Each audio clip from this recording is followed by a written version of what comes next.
Here we are, Coop, the penultimate episode in our Batman Begins film commentary. The time code for this episode is 1 hour and 51 minutes and 28 seconds to 2 hours and 5 minutes. How you doing, I'm Coop? back. I'm great. How are you today, citizen? Excellent. I'm really looking forward to this episode because it's just action-packed. It's going to be really fun to talk about. Yeah, lots of action, lots of punching, lots of kicking, lots of Batman goodness. The only problem is when I was trying to take notes for this, every note was just, this is cool. This is cool. Oh, I really like this. This is amazing. And that's my overriding thoughts watching this particular episode. All right, let's get into it. The situation is quickly devolving on the Narrows. A black man screams police harassment, and Flash responds by shoving his gun in the man's face and saying, maybe you'd like to see some excessive force. I'm glad this is the scene that opens our episode. It's crazy.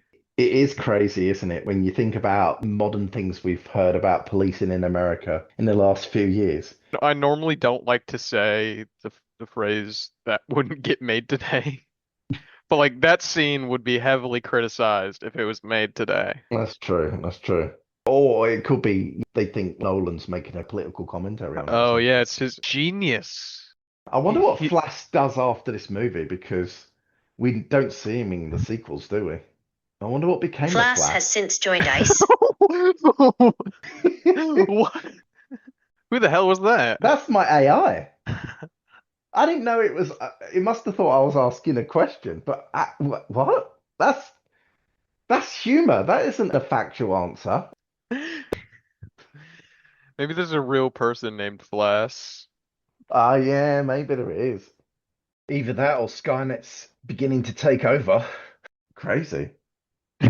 Fun. Now, this is interesting. The police are about to raise the bridges, cutting the Narrows off from the rest of Gotham. This will contain the threat of the escaped violent and insane inmates of Arkham. But Rachel demands that the police officer let her onto the island and says, I'm a district attorney. So you've got to tell me how this works in America. What kind of powers does the district attorney have? Would a police officer wave them through into a situation like this? Absolutely not. So a Like, district attorney, he or she doesn't have the power to give orders to the police then. yeah, The district attorney is just about prosecuting criminals, right? On behalf of the city. Is that essentially their job? yeah, pretty much. And I tell you what else I noticed. When he waves her through, she manhandles him. She grabs his arm and pulls him out of the way. Yeah, He was already moving of his own accord. not fast enough for Rachel. I imagine if anyone put their hands on a police officer like that, that would be a big no-no, especially in America. Definitely. I can see it from her point of view because she's got the antidote, which she has to get to Gordon. She's got essential critical staff and would want to be in a hurry, obviously. I'm not so much surprised by her behavior, but more by his, that he would just wave her on. And then when she does manhandle him, he just allows that as well to go unchecked. Maybe he's thinking I'm right exactly where I want to be. You know what's coming next, Coop? What's it called? Once again. But look how cool this looks. I want to be on this monorail so much. With the graffiti too. Very cool monorail shot. And it looks totally believable. Does it to you? All of this, the whole thing, the narrows, the train, everything. Yeah. This bit as well, where it pans down and you can see the footings of it. So cool. I actually find this part of the movie the most uncomfortable Really? because it feels more real world. When this league member pushes the kid in the face, pushes him away like that, I found that uncomfortable viewing. You know, we see much worse stuff in the film, but it's a heightened realism. This feels very real world, and particularly because it's happening to a child as well. Yeah, I always find this a little uncomfortable when I watch this scene here. It's interesting the contrast between the two police officers, right? Because we've had the real police officer and Rachel's manhandling him and just pushing him out of the way and dismissive of him. And this guy, she tries to do a similar thing, dominate this guy basically, and say, "Hey, that's not cool what you're doing." Because he's not a real police officer, he's just like having none of it. He's just like, "Shut your mouth, stand back, and wait your turn to die." Basically, that's what he's thinking. You can die now, or you can die in a couple of minutes' time. Let us get on. And she does. She doesn't push it, does she? She knows. She can feel that like this guy is dangerous. Don't mess around with this guy. Yeah. But that looks really cool, doesn't it? To see the Narrows enveloped with this gas, Seeing all the manhole covers pop up and stuff, that's awesome. pipes rupturing and everything. That's a cool COVID mask. It's a very cool mask. It's interesting that it's somehow filtering this toxin. You think that this gas would get in there? Well, what about gas masks that they used in World War One and stuff when they Oh, were I like guess that's tossing mustard gas and things around and other chemical weapons? So I don't see a filter on it or anything though. this one. I'm not really seeing anything, so that's why I kind of brought it up. Yeah, like this just looks more like something maybe a construction worker would wear just to keep dust out of his throat rather than something that's actually going to filter out a chemical agent. But, you know, it's probably some super high tech mask, you know. Probably something far beyond our comprehension. We get this shot in the control center of the guys monitoring the system pressure for the Yeah. mains water. The younger guy, that's Jeremy Theobald, and he was in Christopher Nolan's first movie, Following, which came out in 1998.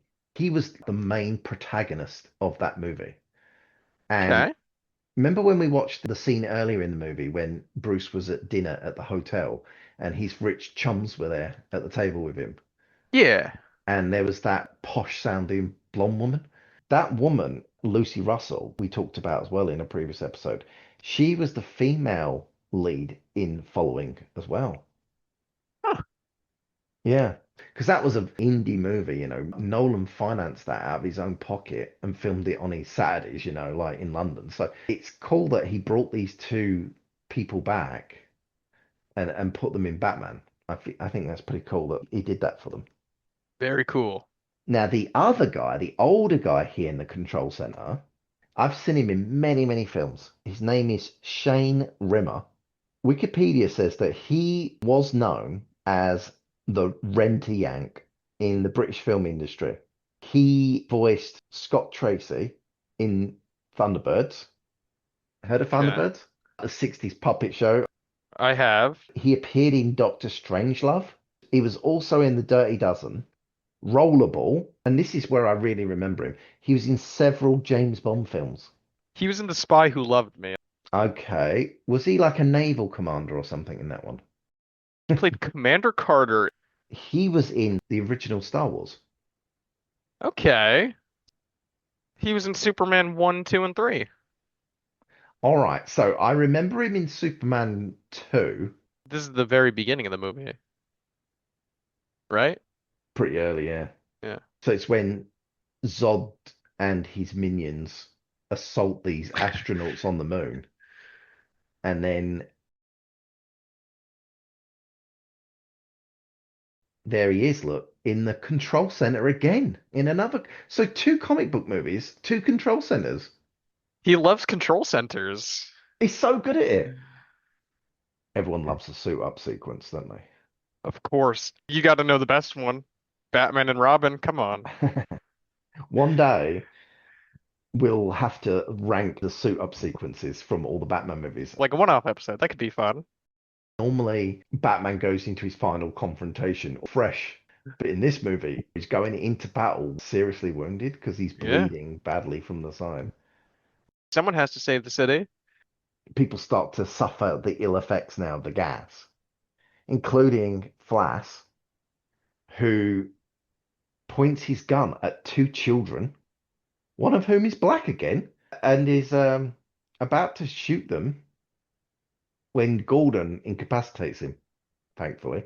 Not even doing anything. He's just pointing his It's gun at them. it's interesting, isn't it, how the gas affects different people because classically in the comics, the gas makes you see your deepest fears. And in this movie, I would argue that's not what it's doing because, we've said before that with Batman, probably his deepest fear is failing or disappointing his parents, right? That's Yeah, probably the worst thing he could imagine. And other media has depicted that when he's been exposed to Scarecrow's gas. But in this movie, it's what more of we like a saw was hallucinogen. the bats again. And then when Rachel was gassed, she saw maggots appearing on Scarecrow's mask. So did Falcone. And then these people, they're seeing demonic imagery, I would say, monstrous imagery, which I doubt is someone's worst fear. It's definitely a fear, but not their innermost fears, right? Yeah, it definitely acts as more of a hallucinogen than it does like showing what you truly fear Yeah, which is an most. interesting way of doing it. It's not as interesting as the comic book way of doing it, I feel, but I can understand, especially in these scenes, what would be these two kids' deepest fears? Who knows, right?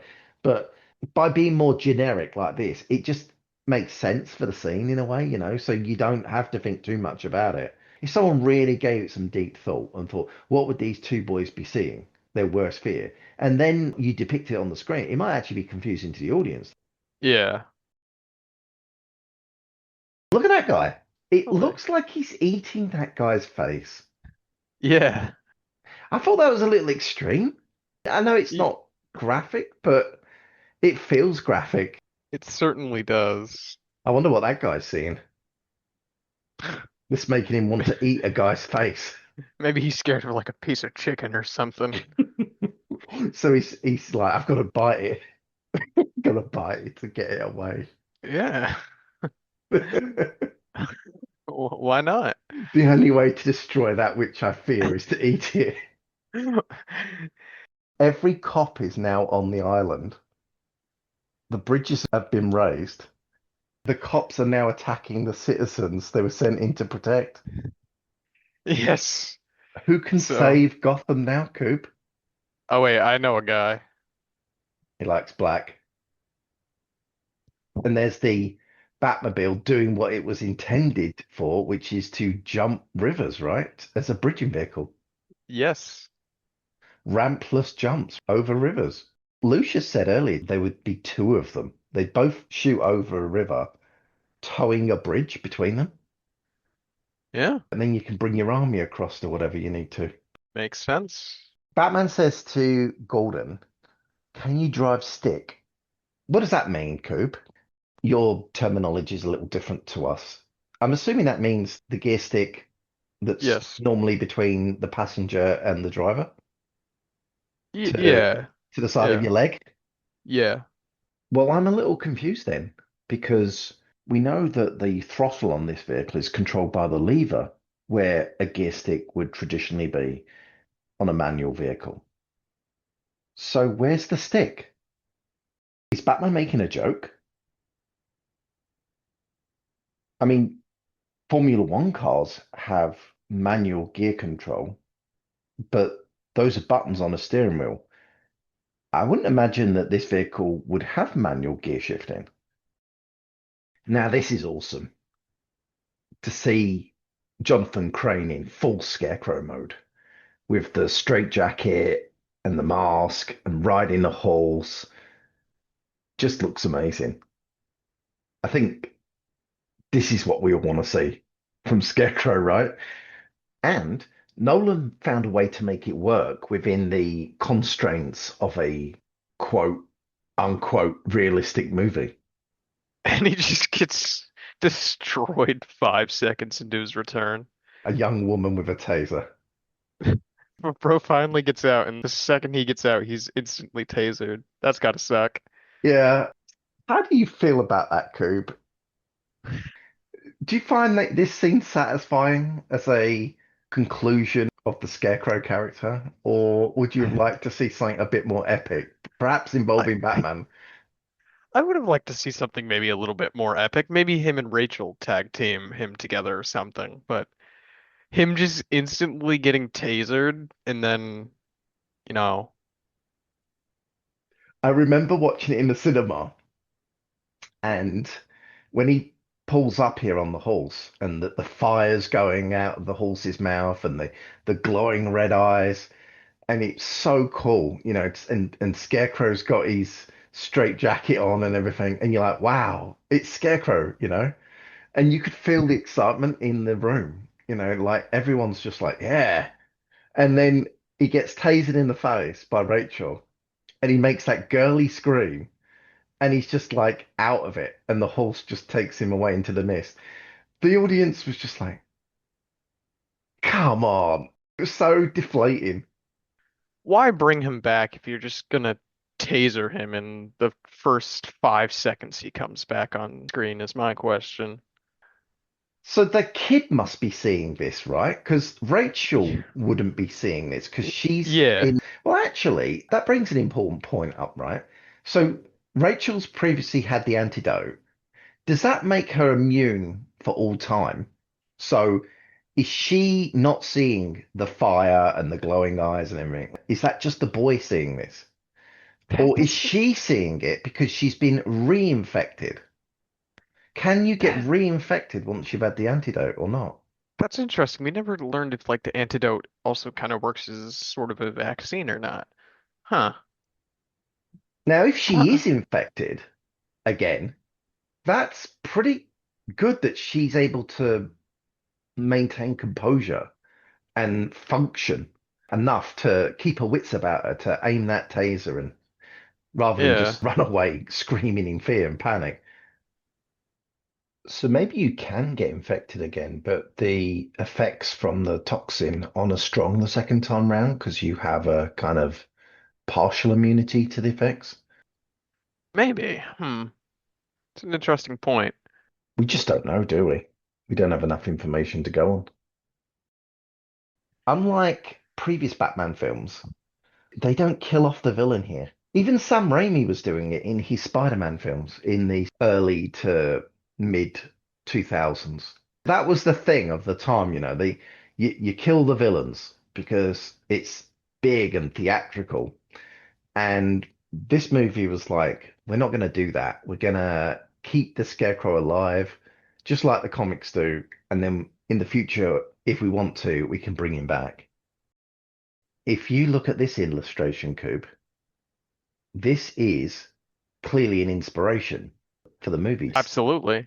This is Tim Sale's artwork of the Scarecrow. Okay.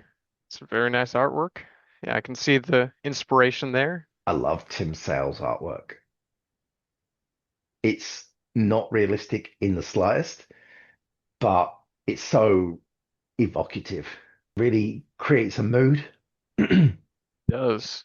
David Goyer and Nolan looked at this book, among others, when they were putting the script together and thought, like, yeah, we got to get that in there. If we're going to use the Scarecrow, we got to get Scarecrow riding a horse, and a police horse makes perfect sense.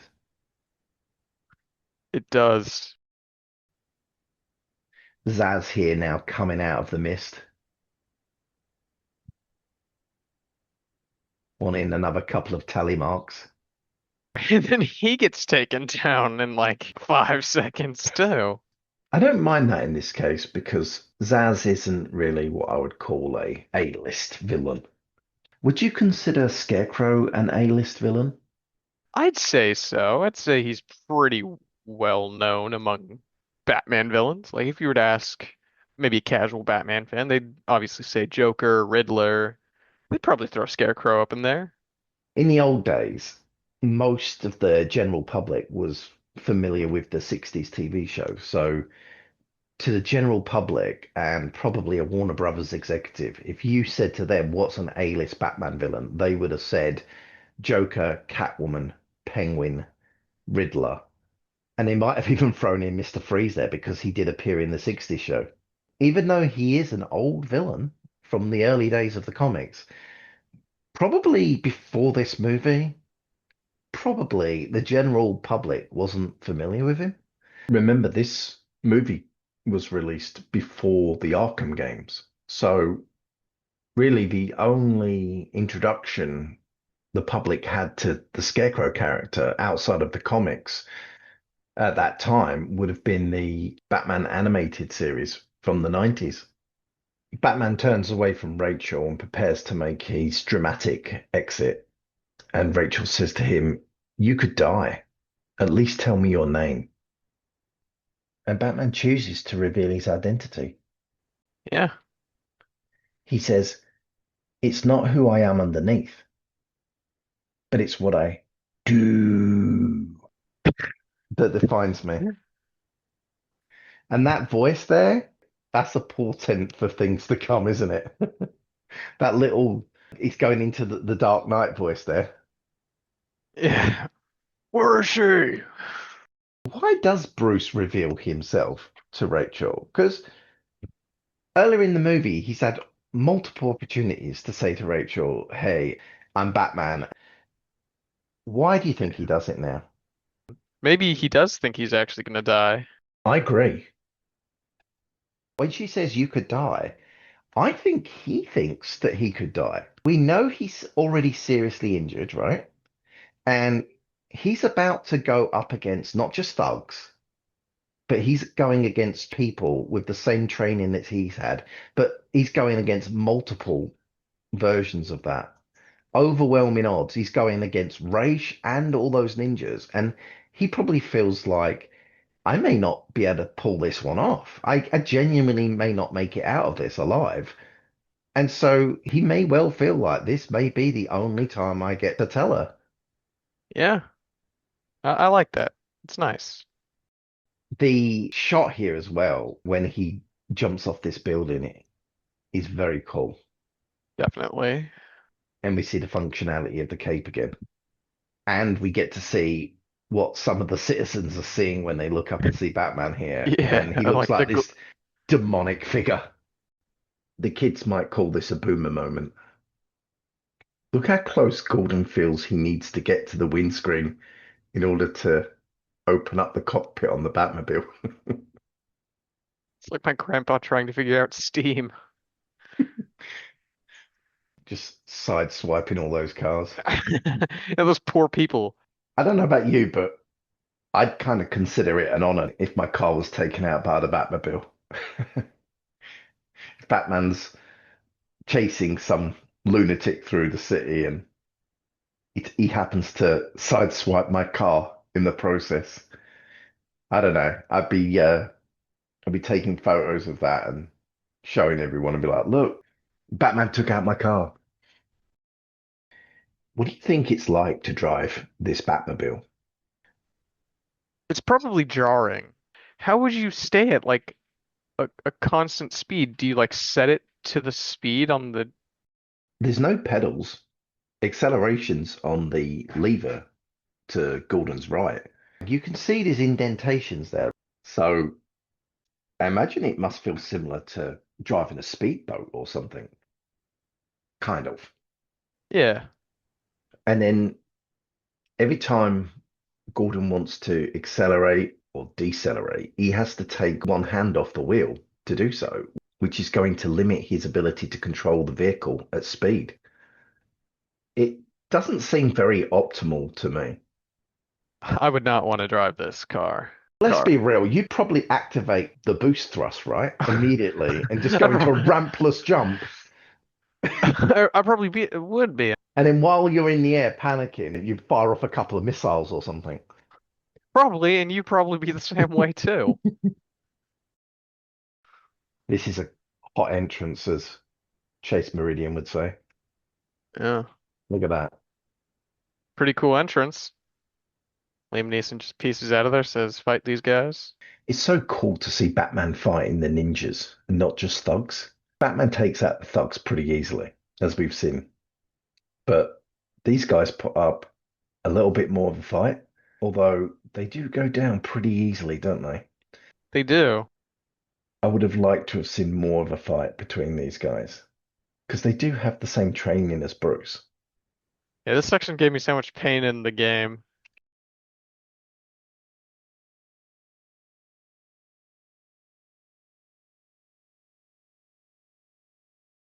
Demonic Batman. Yeah. Batman getting mobbed there.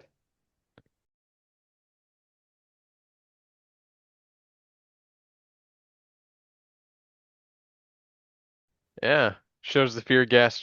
Oh my God, that poor guy. That one's gotta hurt.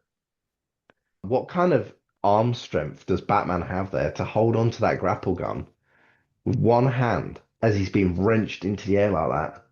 Oh, you've got to be super strong for that. I imagine his arm almost feeling like it's being wrenched out the socket. That's gotta hurt. As is common when it comes to comic book movies, we get the obligatory action-filled finale. How do you Oh, feel this one compares to other superhero films? um, certainly better than most of the Marvel ones, I'll say. Some of them feel like they go on for a little too long, where it's just like CGI after CGI everything. Well, we don't get any blue laser beam going up into the sky, which is cool. I remember watching Man of Steel, and you're just seeing Zod and Superman punch each other in the face and through grey concrete buildings. And it felt like that was going on and on and on and on. And I didn't feel like I was seeing anything different. And that got boring to me. And then often with these action finales involving a lot of CG like that, my brain just checks out. I switch off because I'm not Yeah. engaged. Whereas with this film, much of it is practical, but also it's varied. You've had Batman fight the ninjas, and it was so brief, it leaves you wanting more rather than wishing there was less. And then you've got Batman now swinging under this train, which is something different again. And then in a moment, you get the fight in the train with Rage. And so you're getting different things, and none of it feels like it's outstaying its welcome. It all feels relatively short and visually different. Yeah, I just think the monorail is also kind of a cool set piece for a final fight. I think it's up there with the best finales of any comic book movie, really. It's certainly, I feel like, one of the best in the Batman movies. I would definitely put it above the two Joel Schumacher movies. I'd also put it above Batman Returns, even though there's some cool stuff in Batman Returns, like with the whole thing with Selena, like where he's pleading with Selena to come away with him. There's some good moments in it, but as a action finale, there's not a great deal of action in here, and it's also um, it's not the most believable, and so I also check out a little bit because of that, because I'm like, if you get to the point where you think to yourself, I I can't believe what I'm seeing. I can't suspend my disbelief. When that happens too much, then I check out as well. But with this film, it doesn't cross the line where it's like too much is going on that I don't believe. Yeah, I'll agree with that because this definitely does feel very believable compared to some crazy stuff that happens in some other movies. And then when Batman does enter the train here, I love the look here on Liam's face. Yeah, kind of like, huh? How'd you get here? Yeah, it's like, I can't believe you're still giving me trouble. I can't believe you're Yeah. still alive. He thought he was done for when he left him to burn in the house. And then he thought he was done for a second time when he fought that squad of ninjas. He thought, well, that'll definitely be the end of him now. And then he boards the train and he's far away. And then, here he is. He's back again. Yeah. And this fight here with Liam, I think it's awesome. I mean, I do as well. This is the best action that we have seen in a Batman film up to this point. Yeah, but you get to see a lot of like use of the suit as well. Like we get to see him use like the claws on the arms to stop some of Raish's attacks. It's edited fast, but you can see what's going on because it's so well lit, because you've got the bright lighting inside the train carriage. And so Yeah, you can follow the fight. Even though it's fast, you're following it, which is cool. Like you, I like the bit where he blocks the sword and breaks it there with the gauntlets, but also the bit where he gets his head smashed through the window. it's funny because like those windows on subways are pretty durable. Yeah, really strong, right? Yeah, you try to throw a person through those, that's not gonna happen. You'll hurt that person, but those things aren't breaking. The cutting is very quick. In the cinema, I missed who was responsible for jamming the train speed controls. But on home viewing, I've been able to see that it's actually Raish. Was that intentional to ensure completion of the mission? The expression he gives at the end of this is a little like, wait, it seems like maybe he messed up a little bit. Yeah, because when Yeah, Batman maybe says who said anything about stopping it, Raish looks up, almost like he suddenly realized that, oh, he didn't intend to do it, actually. I think he was just so intent on trying to stab Batman that he that just accidentally hit the yeah. controls. But it's so, like I said, because the editing is so quick. I remember the first viewing thinking, what's going on here? We have to assume that Batman gave Gordon a quick rundown of the controls because I can't see him using the Batmobile's weapon systems otherwise. I mean, he could barely keep the car on the road, could he? Yeah, And when he goes down into the cockpit view here, it looks like he's not even in control of what he's doing. yeah. Like he's activating. He's like, whoa, whoa, what's happening? Whoa, whoa. Like, I love his reaction when the monorail goes down. He's like, "Hell yeah, yeah. I'm derailing the monorail today. Let's go." But Gordon saves the day, right? Yeah, he does save the day. I mean, if it isn't for Gordon here, Gotham's cooked. which But is really cool, right? Because you think of the previous Batman movies, and Gordon was so uninvolved in the story, really. You know, think about the first Batman movie when Batman and Joker and Vicky Vale and some of the goons have gone into the clock tower, and Gordon and his men arrive, and they rush up the steps to the entrance, and then they find that it's been blocked with the bell, and Gordon gives it a little push, and he's like, ah, "That's it, boys," and that's it. That's the end of their involvement in the movie. And we see that in all the movies. Like, actually, Gordon becomes more inept as the movies go along. I mean, at least he tried to push the bell in the first movie. By the time we get to the second movie, the most he's doing is firing up the bat signal when when they need some help. And then by the time we get to the third movie, he stopped even dressing for the occasion anymore. he just kind of says Batman will do it. It's Batman's Yeah, job now. but to see a proper Gordon being involved and he's integral to the story, that's cool to see that. Yeah, it's really nice. It's awesome actually. Who won this fight, Coop, between Raish I and Batman? I would say it's a pretty even fight. But Raish has Batman pinned beneath him on the ground. Yeah, but then like in just a few seconds, Batman pins him on the ground. But only because Raish is distracted. I guess that's true. If Raish hadn't been distracted, then he would have won the fight. If he'd have minded his surroundings.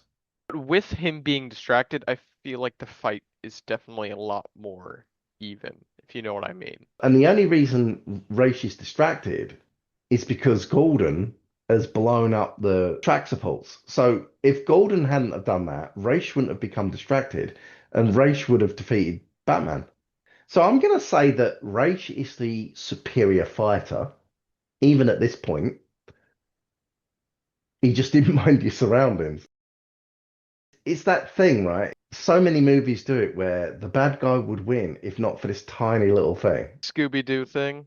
Yeah, it's like Darth Maul, he defeated Obi-Wan Kenobi, but he was too busy gloating over his victory to notice that Obi-Wan was calling the lightsaber back to his hand.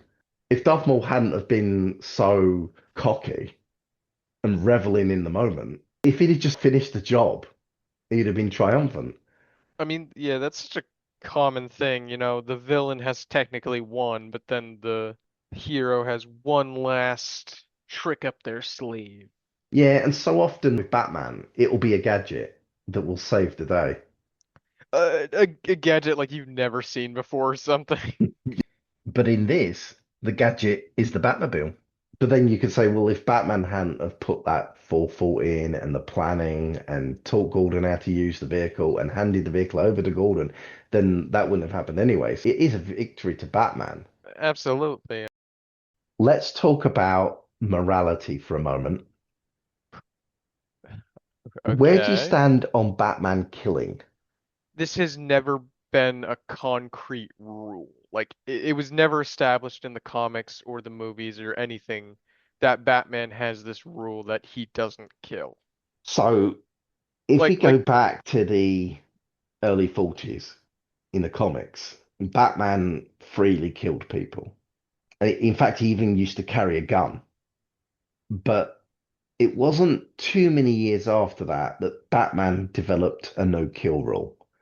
And that no-kill rule pretty much followed Batman through many decades, with a few exceptions here and there in the comics. But generally, it's understood that Batman will not kill. And but of course the movies have not followed that no-kill rule traditionally. So I just wonder where you stand on that. Do you feel that Batman shouldn't kill, or do you think it doesn't really matter? After all, he's murdering people in the 89 movie. He's strapping bombs to the chests of clowns and blowing them up in Batman Returns.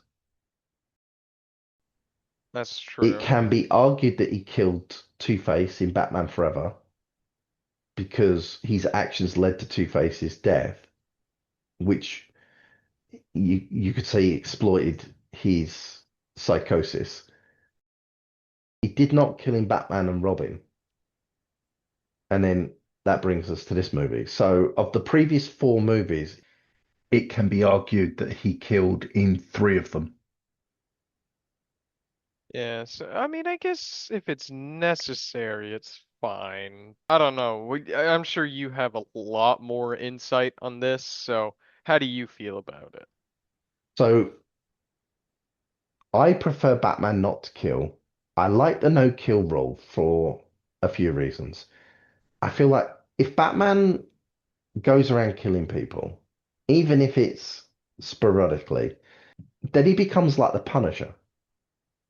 And then he loses something that's unique to Batman.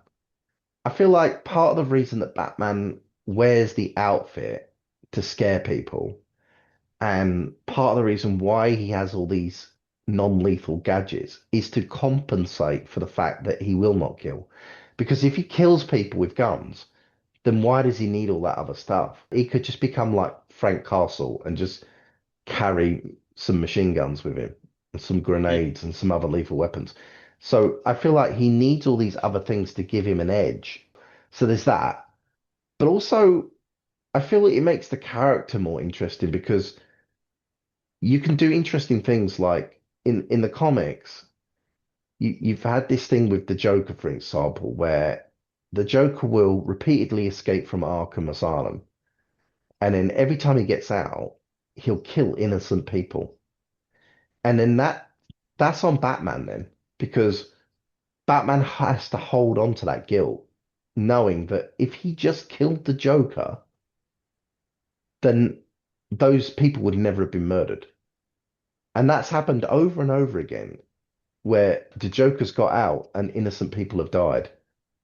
And Joker himself has said to Batman that it's hilarious that like all these people are dying because you hold your own morality more sacred than the cost of human life. And Yeah.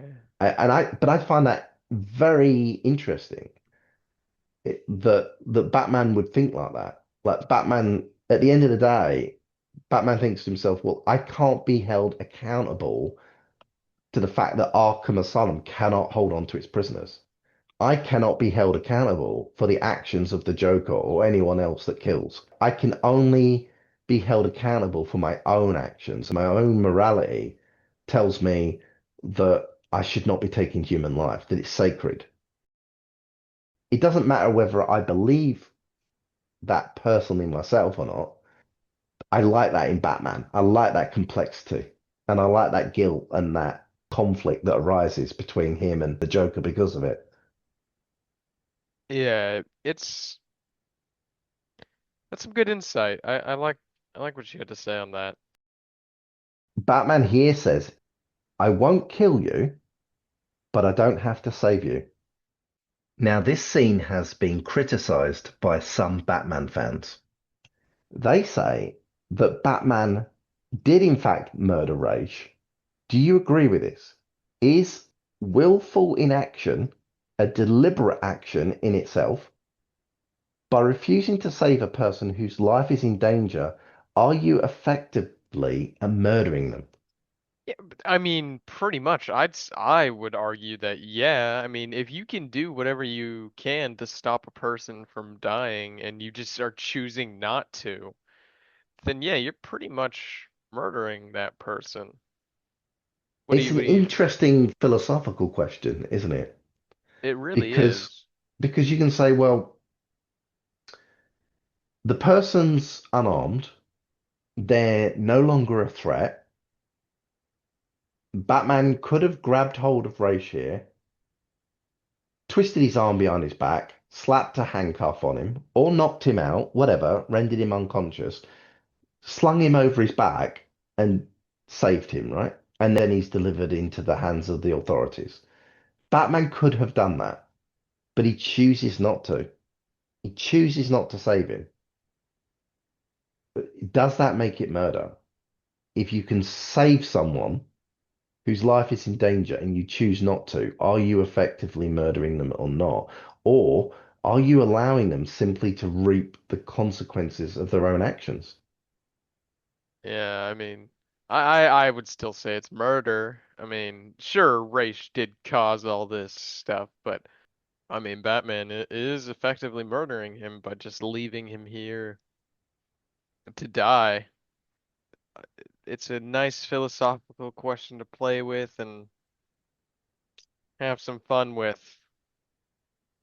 Okay, interesting. I noticed that Batman's holding two batarangs here in his hand. Yeah, he's Are holding them they like, explosive?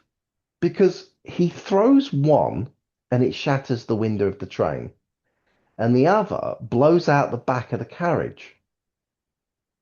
In the scene in Arkham when he's escaping, we see him throw small spherical bombs instead.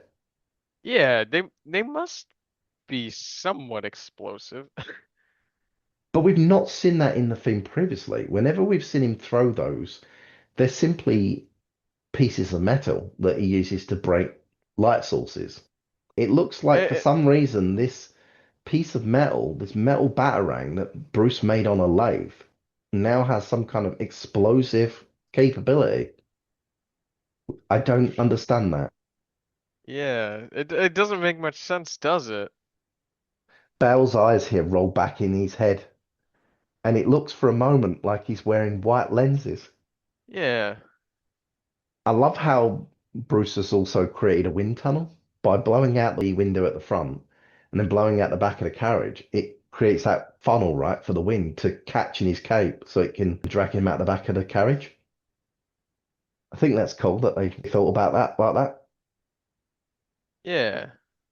And I also think it's an interesting reaction from Rashir. Yeah.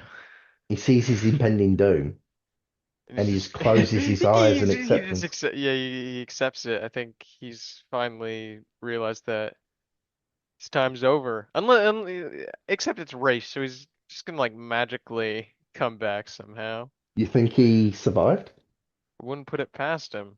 It's interesting, right, that you don't see a body. And if you're thinking realistically, and from what we've seen in the film, that he's dead. But then we, as comic book fans, we have the knowledge that Ra's does survive death, and he will often come back thanks to the Lazarus. rejuvenating power of the Yeah. Lazarus pit. And it's interesting to think, like, could this version have survived in some Yeah. weakened form? And then could he return in a future, as yet unmade fourth movie? And Yeah, who knows? who knows, right? I personally don't think so. I feel like I don't think these films are that fantastical. We don't know about the Lazarus pit in these ones, so I'm just And gonna assume it doesn't really exist in this. I can't see how he could have survived this. How could he possibly survive? He couldn't have got off the train. So I feel like he is dead. He did like a cool flip or something and just magically dodged the explosion or something. But it's interesting, he doesn't do that thing where often movies, the bad guy at the end, he'll scream as he's plummeting to his death, a defiant scream of rage or denial. He just quietly accepts it. Yeah, Wonder what's running through his mind when this happens. I don't know. I wonder if Raish believes in an afterlife. Maybe. I don't know. That's a interesting question to ask. Because remember when we saw the scene previously at the monastery, there was the Buddhist shrine there, wasn't there? And some other paraphernalia. Yeah. So So, I remember us speculating way back whether they did have some kind of religious beliefs. yeah. Raish did say he had a wife, his great love. She was taken from him. I wonder if in that moment when he closes his eyes, he thinks he's returning to be reunited with his wife. Yeah, maybe. Let's choose to believe that's what happened for him, eh? Even though he is a terrorist. Yeah, even though he's a bad person. Let's hope he found redemption and peace in the afterlife. Got some footage here, Coob, of the model that they were building for the monorail train.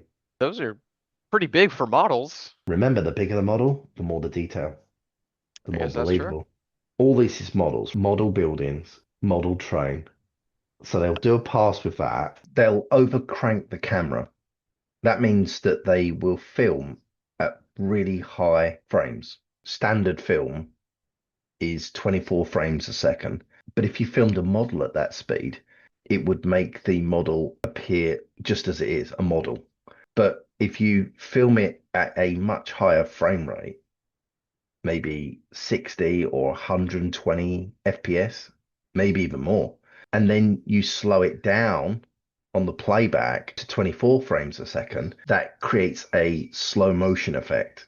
And that gives the illusion of weight, which helps sell the model as life-size version of whatever it is that you're depicting, in this case, the train. Some good stuff. This bit here, CG buildings that they put in the background that they'll mesh with the models in the foreground. And then you get the final composite shot, which is what you see there.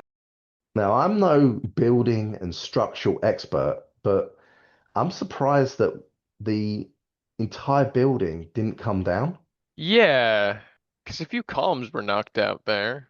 It plows into the basement of Wayne Enterprises. When the emitter explodes as well, the secondary explosion from that. Yeah, it's gotta like destroy this place. It's crazy that it's not. Even if the building didn't all come down, you would think it would be at least structurally unsound and probably condemned. Yeah. And yet, the next morning, they're having a meeting there. Yeah, it's interesting, isn't it? You'd think the entire building would be taped off, wouldn't you? Until it had been assessed by the relevant structural health and safety engineers. And they can determine whether the building is safe to go into or not. But what's interesting in the sequel, in The Dark Knight, it's a different building for Wayne Enterprises. Yeah, So that makes me think that it was condemned between movies. must be. It's possible that Wayne has more than one building in Gotham. Our final scene, Batman gliding past Wayne Tower. It's awesome. Awesome shot here. It's got Uh, a realism to it with the cape fluttering there, sound effect of the wind catching in the cape. It all sells the scene. yeah, nice moment. Batman triumphant. He saved the Yeah, city. until next time. So all in all, though, I think it's a really good finale to the movie. Really good action scenes, unique setting, with most of it taking place aboard the train. I And like that the whole thing was set up throughout the entire movie, how it all sort of weaved together. No complaints, actually. I feel it's one of the strongest finales to any comic book movie. It's up there with the best of them, in my opinion. you pretty much hit everything I wanted to say. All right, so that's just been a fun episode to discuss with you. Yeah, thanks for having me back for another episode. Next month, Shenmue will be joining us, and we will finish the commentary. Well, until then. See you guys.